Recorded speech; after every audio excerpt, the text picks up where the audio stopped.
Pakatan Pembangkang yang dipimpin oleh Anwar Ibrahim sering memaparkan diri sebagai perikatan yang bebas rasuah dan wara, khususnya di negeri-negeri yang ditadbir pembangkang. Apa guna tak makan tak minum, tapi rasuah? Namun di negeri Selangor, di bawah pentadbiran PKR, gejala rasuah membelengui perniagaan pasir sejak 5 tahun lalu. Malah kerajaan negeri Pakatan Rakyat dilihat bersekongkol dalam jenayah rasuah. Aduan saya bawa kepada Menteri Besar, selaku Menteri Besar, dia bawa, I brought to him. Tapi tak ada tindakan, nothing action was taken. After that, finally issue itu melentuk, and then it's quite came up in media. Memang saya kecewa kerana Selcat tidak panggil saksi-saksi yang saya bekalkan. Dan yang saya paling kecewa sekali di Selcat, di semesta, pekerja semesta, whistleblower yang bawa isu ini kepada saya, yang bawa isu pasir, isu yang salah guna, misuse of power in semesta. Hari ini dia 2 orang diterminate, dibuang kerja. Kadang-kadang ini pun I feel whistleblower selalu Pakatan Rakyat, we said we have to protect whistleblower. Tapi di dalam isu ini 2 whistleblower sudah dibuang kerja.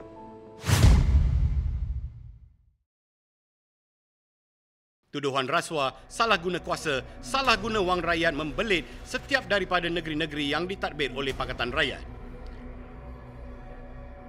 Di Kelantan, elemen rasuah dan salah guna kuasa serta penyelewengan menyalut kegagalan kerajaan negeri PAS melaksanakan projek pembangunan dan pengindahan tebing Sungai Kelantan di Lembah Sireh.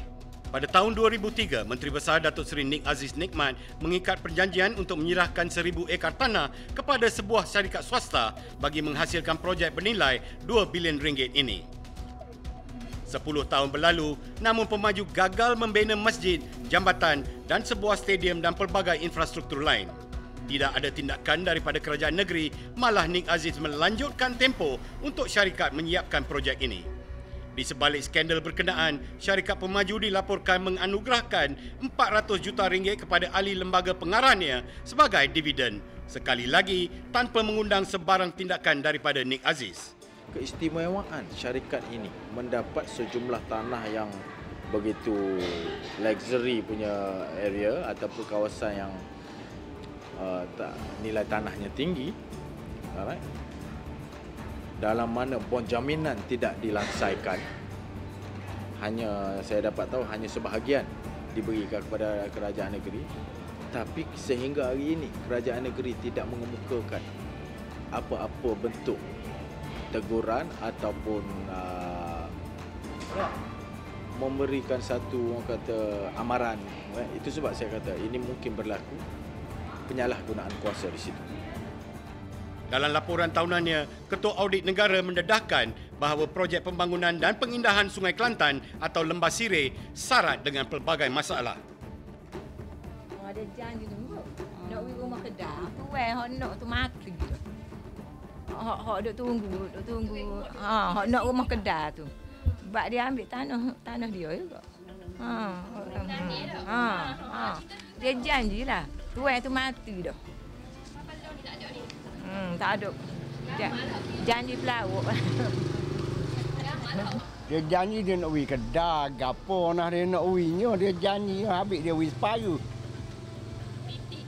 PT dia pergi separuh, dia kata dia nak pergi kedai seperti. Pas mana ada dia pergi lah ni? Kedai. Kedainya dia nak pergi.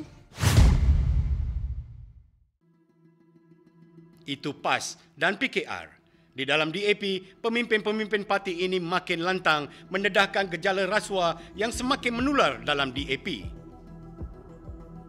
Setiausaha Agong DAP Lim Guan Eng yang bengkas menuduh pihak lain mengamalkan rasuah sebenarnya meludah ke langit.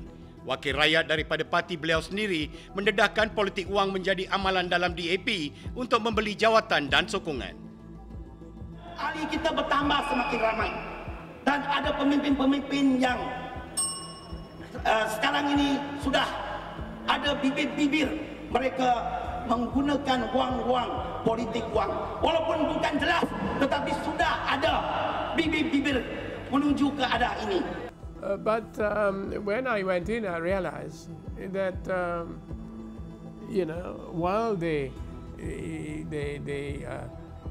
jump on their high horse and proclaim that they do not tolerate corruption, but corruption is healthy, or it is in good health in DAP.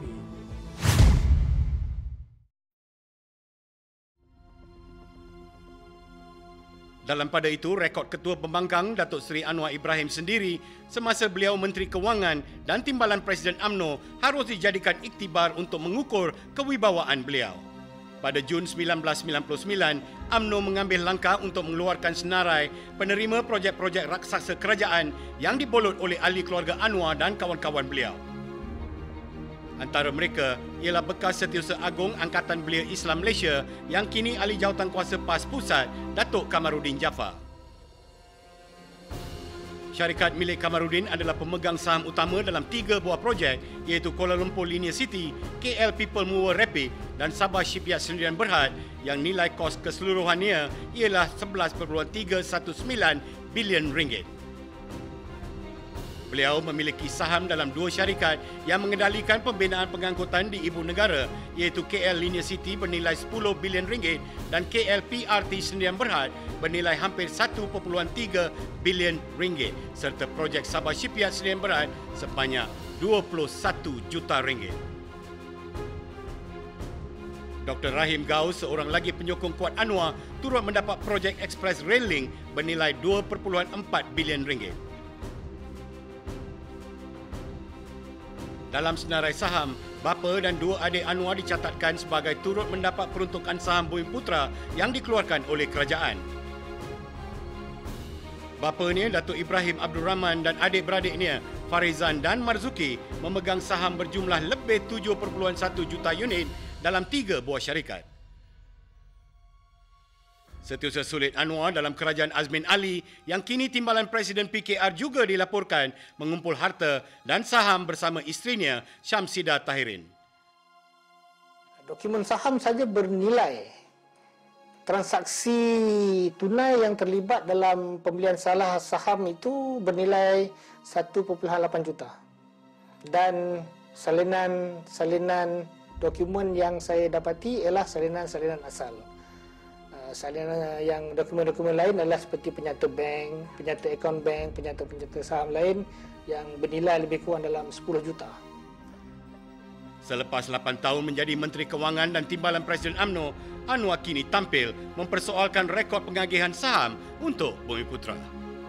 Yang dapat siapa? Pemimpin-pemimpin besar. Pemimpin-pemimpin UMNO yang dapat. You'll do anything.